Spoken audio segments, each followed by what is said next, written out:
Over the last 10 years, Capcom has been slowly de-emphasizing the tail cut mechanic in Monster Hunter. Now I know what you're thinking. Capcom, removing tail cuts? What sort of crackpot conspiracy is this? For years I've been suspicious that Capcom has been making tail cuts worse, but I could never find any conclusive evidence. But as I was playing the new Sunbreak DLC out for Monster Hunter Rise, it really stood out to me that tail cuts aren't what they used to be. So I decided to do a little research of my own. And what I found may shock you. In order to analyze the progression of tail cuts in Monster Hunter, I wanted to have some concrete data to work with. So I had my research assistant start by cataloging each monster with a cuttable tail that's been introduced since Generation 3.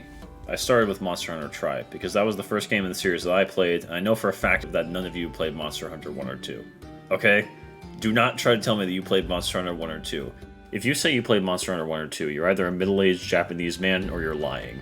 I had to make my own graph in Microsoft Excel because those games sold so few copies I couldn't find a graph online that included them. Anyway, my research assistant came back with these lists of monsters for generations 3, 4, and 5. Once we had our lists, I then had a panel of judges familiar with the Monster Hunter series score each monster's tail cut on a scale from 1 to 10. I also looked at how often new monsters introduced in each generation had tail cuts in the first place. Going off of this data, we start to see some trends emerge. Generation 3 of Monster Hunter has the clear advantage when we look at its percentage of monsters that have tail cuts. Gen 3 wins this competition both in terms of overall new monsters introduced, as well as the percentage of its base designs that have tail cuts.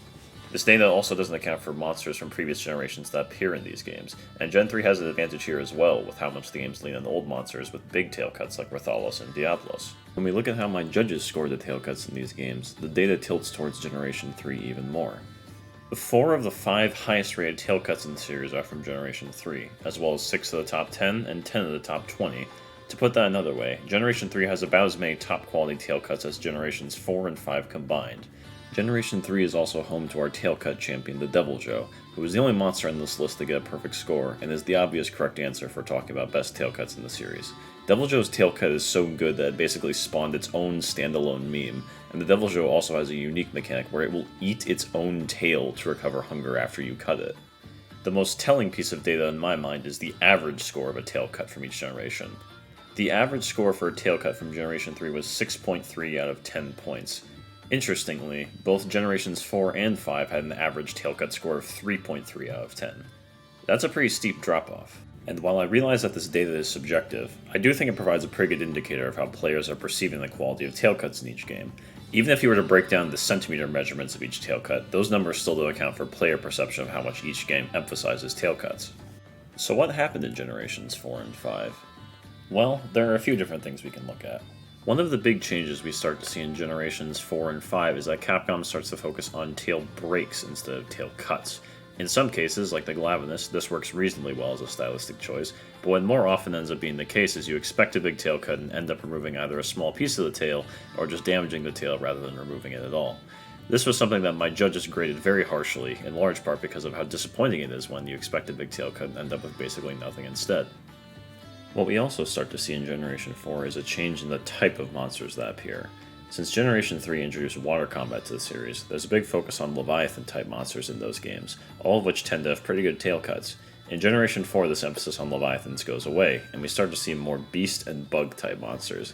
These monsters are often smaller and tend to be built with either a smaller tail or no tail at all.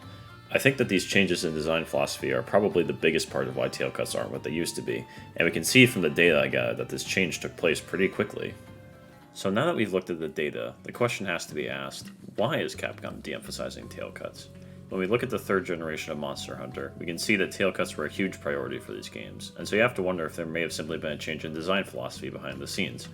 Now this is purely speculation on my part, but I do wonder if Capcom decided over time that they just don't like their monsters getting so beat up in these games. If you look at the other injuries monsters sustain in these games, you realize that monsters get way more beat up in Generation 3 than they do in the games after. Now maybe Capcom was worried that PETA was eventually going to do one of those weird browser games about Monster Hunter, but to me the more likely explanation is that Capcom's artists just don't like their designs getting beaten up so much. I miss the Tri-era as much as anyone, but there's something less, shall we say, dignified about how beat up the monsters get in these games. You can tell that Capcom puts a lot of pride into their monster designs these days, and you can see how they might have wanted to give the games a more mature feeling by reducing the amount that monsters get beat up during combat. It's also worth noting that a lot of Monster Hunter's success prior to Monster Hunter World came on mobile consoles, and it's just harder overall for the player to track parts of the monster on a smaller screen.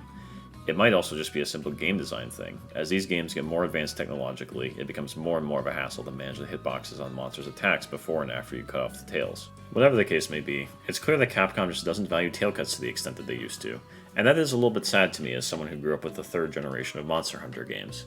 It's possible that Capcom will re-emphasize tail cuts again someday, but unless we get an actual remake of one of the older Monster Hunter games, I'm not super optimistic that it's actually going to happen. If you have another idea for what's going on with tail cuts, or even if you disagree with our methodology, please leave a comment. We'd love to hear what other people in the community think about the state of tail cuts in Monster Hunter.